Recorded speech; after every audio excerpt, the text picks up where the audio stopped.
नमस्कार शेतकरी बंधूंनो, आपला दोस्त राधाकिशन यादव भूविकास सेंद्रिय शेतीमध्ये स्वागत करत आहे। मित्रांनो, आता जे पाहत आहात आपण, हे आंबा हा पूर्ण मोहराने लकडलेला आहे आणि सध्याची परिस्थिती पाहिली तर वातावरण हे मोहरासाठी ठीक नाही आहे। म्हणून याची फुलगळ होते, ढगाळ वातावरण आहे, त्याच्यामुळे भुरीचा प्रादुर्भाव होतो आणि हे टाळण्यासाठी आता याला फवारणीची अत्यंत गरज आहे। म्हणून आपण आता या भुरी नियंत्रण आणि थ्रिप्सचा कंट्रोल करण्यासाठी आपण इथे आता आज वसंतराव नाईक कृषी विद्यापीठाचं बायोमिक्स प्लस याची फ्रुटिंग होण्यासाठी आणि फ्लावरिंगसाठी आंबट आर्क प्लस यामध्ये फळाची सेटिंग होण्यासाठी बेल आर्क हे अशा प्रकारची फवारणी घेणार आहात। पूर्ण आपला औषध तयार झालेलं आहे आणि ह्याचं पूर्ण मिक्स करून आता टाकी फवारण्याच्या आपण तयारीमध्ये आहात। हे अशा प्रकारे आपण जे पाहत आहात, हे आंब्याचं झाड हे पूर्ण मोहराने लकडलेलं असून हे जे आंब्याची आपण बाग पाहत आहात ही केशर आंबा आहे। या ठिकाणी पूर्ण या झाडाला मोहर आलेला आहे।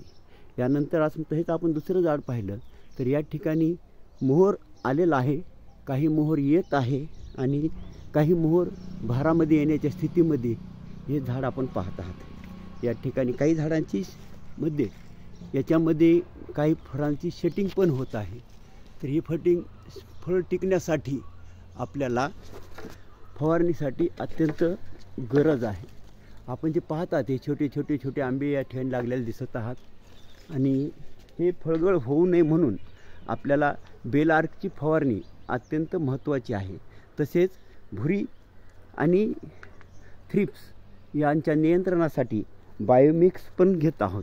यापूर्वी आपण दशपर्णी आर्क, बेल आर्क आणि आंबट आर्क हे कागदी लसबत तयार केलेलं आपल्या घरीच आपण पूर्ण औषधी तयार केली जाते आणि यापासून हे पूर्ण निविष्ठा तयार केलेल्या आपण या फवारणीसाठी वापरत आहात।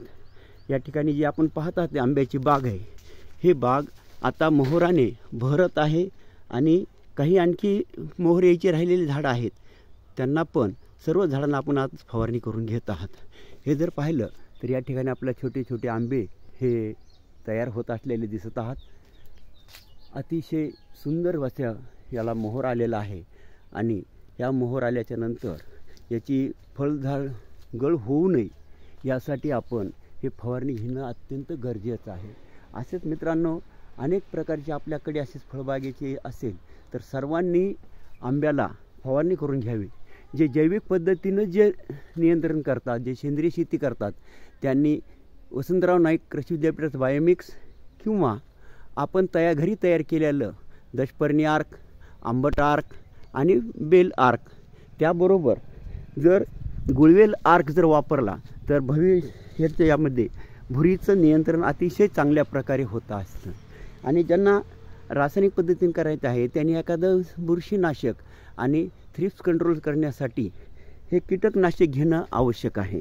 जे रासायनिक पद्धतीने करतात त्यांनी त्या पद्धतीनं करा आणि जे जैविक पद्धतीनं करतात त्यांनी दशपर्णी आर्क, निम आर्क आणि बेल आर्क, गुळवेल आर्क प्लस आंबट रसायन यांचं जर फवारणी केली तर भुरीचं नियंत्रण होईल, थ्रिप्सचं नियंत्रण होईल आणि फलधारणा पण चांगल्या प्रकारे होऊन फळगळ होणार नाही।